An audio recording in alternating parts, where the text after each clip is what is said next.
if I have my phone, it looks like I'm talking on the phone. Okay, so here's the deal. I'm gallery sitting right now at the Ohio Art League. I do it every other Saturday. Nobody comes in. I brought my camera so I could make a video because I thought it would force me to make a video because I come here and I do productive things. And so I'm making a fucking video. It took me a month to make this video. I tried to start it over and over again. I tried to do one where I was drawing. I tried to do one where I go around Columbus and show my favorite things in Columbus, and I'm still gonna do that, but for some reason, the month of April was my death month. I don't know if it's because I'm moving, but I just feel like I'm in limbo. Like, I think it's because I feel like I've already left Columbus. Even though I'm still here, like, my mind has already moved. So, I haven't been very motivated. I did make some videos as part of my job, but not really. It's like my boss has an art collective, and she and her partner, Tara, told you her name, now you know everything, wanted me to get involved because I'm like their manager, even though I'm really like a secretary more than anything. So I started making these videos as the manager, and I'll give you a link and you can check it out if you want. It's like a little, I don't know, it's like not artsy enough to be artsy fartsy, but it's not like entertaining enough to be YouTube. Or like just, I guess, candid. It's like, I don't know how to describe it. I probably could have put it on YouTube. I feel like I'm getting sick of art.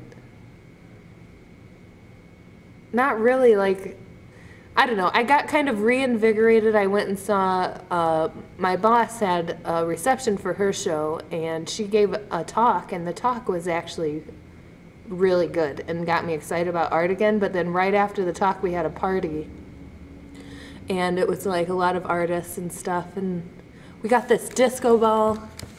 We got this disco ball and a disco light, and I made 3 hours of solid dance music, which mostly I stole from my friend Michelle, and nobody danced. Everybody talked about Anish Kapoor and bullshit.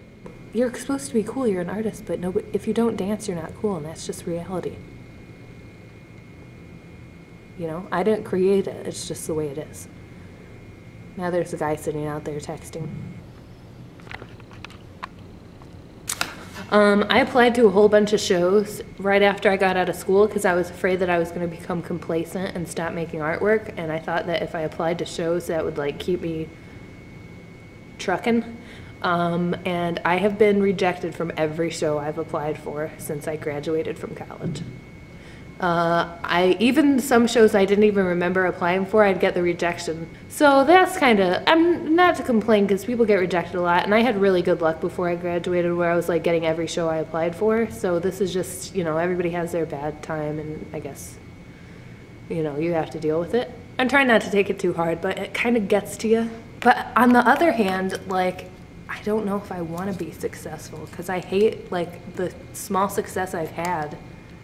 I'm like, why am I doing this? Like, it's nice to have your work up in a show so people can look at it, but they don't talk to you about it necessarily unless you go and ask them. And when they do talk to you about it, it's kind of like, I don't know. I think, like, I wanted as an artist for people to look at my work and just break down and weep at the sheer beauty of existence or the tragedy or whatever. But to make something that can bring a person down to their most basic emotions just from one image is not easy.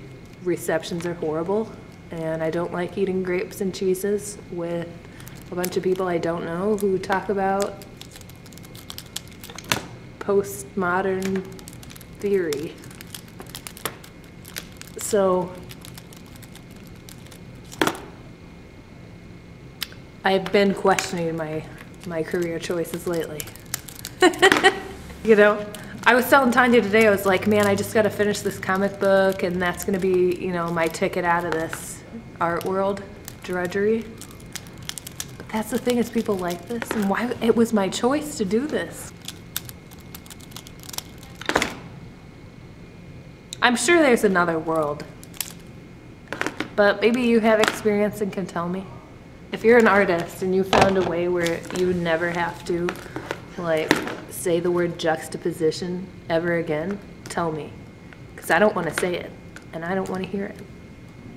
I mean, before I was like really entrenched in art and shit, going to art school and being friends with professional artists and stuff, I didn't realize like the making the artwork.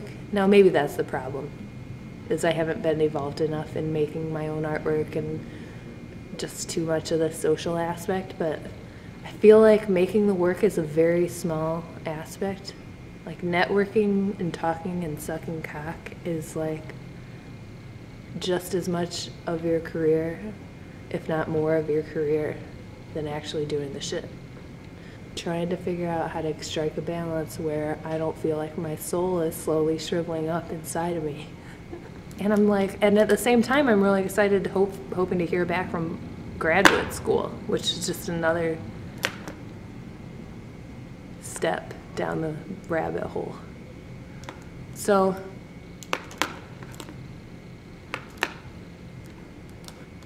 here come people. I thought for sure they were coming because they were the demographic.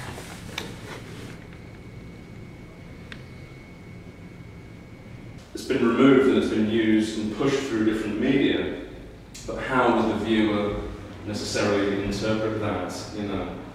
And in the same way, I suppose it relates to the work of the others as well. I mean, in terms of looking and then developing or creating a narrative oneself as a viewer, which I find quite interesting. And I suppose in a way, taking something like the language of advertising or imagery from advertising and then inverting it and pulling it around and reforming it so that it isn't, you know, a direct, instant type of communication, and it's something much more, arbitrary thing, as you mentioned earlier on.